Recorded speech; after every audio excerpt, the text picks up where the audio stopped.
Ladies and gentlemen, hey, hi, how you doing? Welcome back to the channel. Thank you so much for stopping by. We've talked a bit about the whole Warzone and Vanguard integration that we're going to have here in a few months once Vanguard actually releases. Shortly after that, we're going to see the biggest update in Warzone history. Obviously, we're getting the whole new Warzone Pacific map. We're going to end up seeing the new anti-cheat added in for PC. So that update in and of itself is going to be huge. And it seems like over the course of this past week, we actually got our first big initial teaser for what else could be changing in this whole Vanguard integration update. And it's actually pretty interesting in regards to what could be changing with the meta, with certain gunsmith features, and just the general gameplay of Warzone itself. And also, I wanted to talk a bit about what else could potentially be changing with Warzone and with the whole Vanguard update. So as we go through everything today, if you enjoy the video at any point, let me know by dropping a like on it. It would be seriously appreciated. Let's aim for 3,000 likes on this one. And of course, if you're new to the channel or if you have not already subscribed, this is the place to be for everything going on in COD, news, intel, updates, loadouts, tips. It is all right here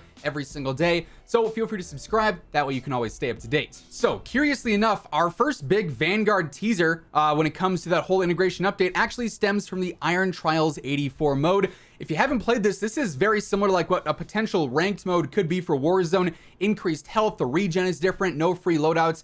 It basically plays like an entirely different game. It's a lot more strategic. The skill gap is a whole lot higher. Like it is night and day regular BR versus Iron Trials. But if we go ahead and look at the rules for this, like I said, everything's kind of different. But specifically when it comes to the loot, we get a slight teaser here for what potentially could be the future of Warzone. Now, yes, they changed things with the loot that you find on the ground.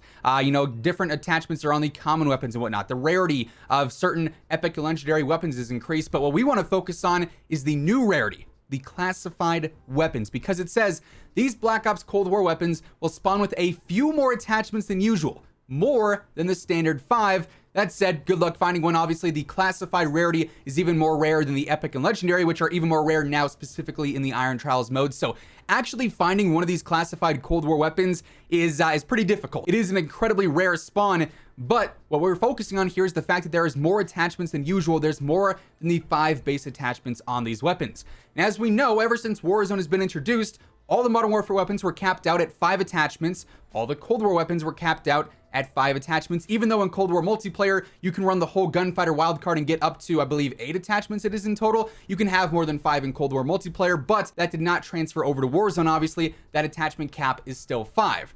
However, as we know, in Vanguard, you can have 10 attachments on any single weapon in the game. The Gunsmith in Vanguard, just based off of the beta, is incredibly complex. There's a ton to break down with that in and of itself. You have your different ammo types, you have your ammo upgrades, you have proficiencies, you have other weapon perks, and obviously all your base attachments, muzzles, barrels, optics, stocks, grips, all sorts of stuff like that. And at the moment, we didn't know how that would transfer over to Warzone, if that was going to transfer over to Warzone with the whole Vanguard update. Now, Raven has confirmed that Warzone and Vanguard are going to share the same upgraded engine once the Vanguard integration takes place. That's why we're going to have things like the new map, the anti-cheat. That's why the whole integration is said to be seamless, because it's a shared engine this time, and it's not like Cold War where you're working on 2 different game engines and it's a lot more difficult to port things over. So we know some things are going to go over one for one, and we'll talk about this throughout the video, but this appears to be teasing the fact that the Gunsmith potentially could be changing with the Vanguard update. We could be seeing 10 attachments, or at least more than 5 attachments, added into the Warzone Gunsmith once Vanguard is updated, once we have all the new Vanguard weapons in play. And this is our first real look at that with these new classified weapons. Unfortunately, we can't really view these in like the whole Gunsmith and see exactly what's equipped on these and how many attachments are on these classified weapons. That'd be super helpful to see if it had 7 or 8 or even 10 potentially. But considering that they're already trying this out now with these new classified weapons, to me is saying, hey, be on the lookout for the Vanguard update. We know you can get 10 attachments over there. Same engines coming over. Obviously, they want to keep things 1-to-1. We could potentially be seeing 10 attachments on weapons in Warzone once the Vanguard update happens. But there's a lot of questions specifically revolving around that, right? Like, this is pretty straightforward. You find one of these classified weapons in the game, that's cool, you're good to go. But how would they balance out weapons that could have 10 attachments on the Vanguard weapons versus Cold War and Modern Warfare, where those are capped at 5? Are we going to be able to put 10 attachments on an MWM4 or 10 attachments on the Cold War AK? Obviously, we're going to have to wait and see, but it seems like based off of the Iron Trials mode and the teasers we have here, coinciding with the fact that we know Vanguard's Gunsmith is extremely upgraded compared to what we have now, it looks like we could be seeing some major overhaul changes made to the gunsmith and to attachments and weapon loadouts in specific. But that's not all. I also wanted to talk a bit about what else could potentially be changing within gameplay when this Vanguard integration happens. Now, something I wanted to, focus on specifically, there's a lot of questions about this. What's going to happen to Cold War and Modern Warfare content when the Vanguard update takes place? Because obviously we're shifting engines. We're going to the brand new Pacific map, which we have here. What's going to happen to all the old content? I've seen a lot of people saying, oh, I heard rumors they were going to delete things and we're just going to have Vanguard as the new Warzone. Not the case. They say specifically on the whole Call of Duty blog here, speaking of what the community has played thus far, your efforts through building personal loadouts and profiles are going to carry on. Warzone will continue to support weapons and content earned with a battle pass or purchased via store bundles from Modern Warfare and Cold War. So any weapons and all the content you've earned in MW and Cold War, according to this, are going to transfer over. So we're going to have 140 plus weapons available in Warzone. At some point, I feel like they're going to have to vault some of the content. Otherwise, we get to Modern Warfare 2, Modern Warfare 2022 in 2022, and that, say, has 50 more weapons. We're going to be at 190, 200 plus weapons in the game. At some point, it becomes a bit overwhelming. But according to this blog, things that we've earned in Cold War and Modern Warfare, aka all the base weapons, all the new weapons, battle pass content, reticles, charms, stickers, whatever it may be, all that content is going to carry over into the new Vanguard integration update. So we don't have to worry about that. But that sort of brings back the question, well, how are you going to balance out Cold War content and Modern Warfare content versus Vanguard content if things are going to be so drastically different between the two? Now, in addition to that, there's also other various aspects in the game that we still don't really know too much about that I wanted to bring up because I think it's worth asking the questions.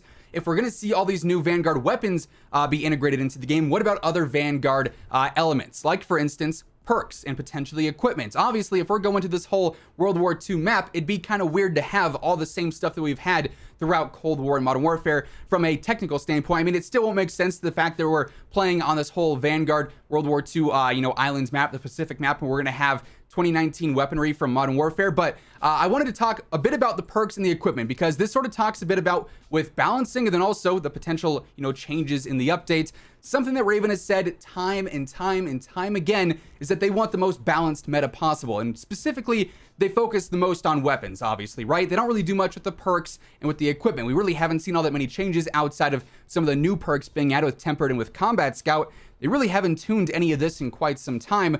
But if we're talking balancing, there's two things specifically in Warzone right now that are used more than anything else in the game. And that is the Ghost perk in Perk 2. This is used by 57% of players. Amped is definitely close, but that's also because Perk 3 is kind of trash and there's no point in using half of these.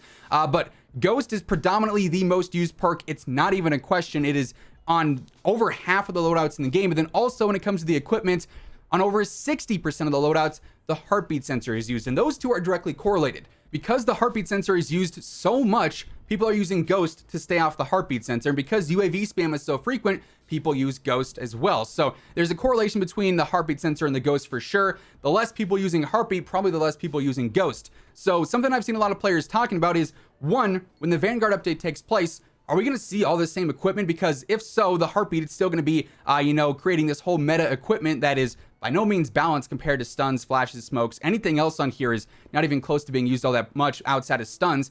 Besides those two, it's pretty much nothing. So a lot of people are wondering, well, could we potentially see a nerf to the heartbeat sensor? But in order for that to take place, there would have to be, I feel like, a nerf to Ghost as well. Otherwise, you'd have sort of an imbalance here. These two have to be nerfed together, I feel like, to really, change the game drastically and actually have a meta shift. But speaking of Ghost, in Vanguard, Ghost does not work like it does in Warzone. In Vanguard, Ghost only works when you are moving around the map, which personally, I think that's how Ghost should work. It's a bit overpowered in Warzone, in my opinion, when you can sit in a corner, stand still for 20 minutes and never show up on a heartbeat or a UAV. It's kind of obnoxious, and that's why it's such a crutch perk in Perk 2. That's why it's so abused. So if they update Ghost in Vanguard and make it play just like the Ghost perk in Vanguard multiplayer does, and say they bring in other Vanguard perks as well, you could see a big drastic change in this meta. And then also, like I said, there's a correlation there. If you nerf Ghost or if you change Ghost to get that meta a bit more open and diverse, you're going to have to change the heartbeat sensor too. Otherwise, it'd be used even more. So a nerf to this and a nerf to Ghost would drastically change things up quite a bit. And with so many different things already being confirmed to be changing with the Vanguard integration, this is something that I think could be looked into. And considering they want to make this the biggest integration yet, I feel like we could go well above just weapons being integrated into the game, like what we had with Cold War. So obviously we're going to have to wait and see to get these questions answered, but I feel like it was something worth bringing up. Obviously, the whole Gunsmith overhaul, it seems like we're going to have more attachments available, potentially 10 attachments available on some of the Vanguard weapons and maybe even the Cold War and Modern Warfare weapons. And with the talk of potentially seeing some changes to the perk category and hopefully the equipment as well, we could see some pretty big changes to the overall Warzone meta. But that is going to do it for today. Hopefully you guys enjoyed the quick conversation about what potentially we could be seeing with the whole Vanguard integration. Of course, as we get any new information on it, we're going to be covering it right here on the channel right away. So make sure you are subscribed with your notifications turned on to stay up to date with that and everything else going on in COD. And of course, if you enjoyed the video, let me know by dropping a like on it. It would be seriously appreciated. But that's going to do it. Thank you so much for tuning in once again. And until next time, take it easy. Have an awesome rest of your day. And I'll catch you guys later. Peace out.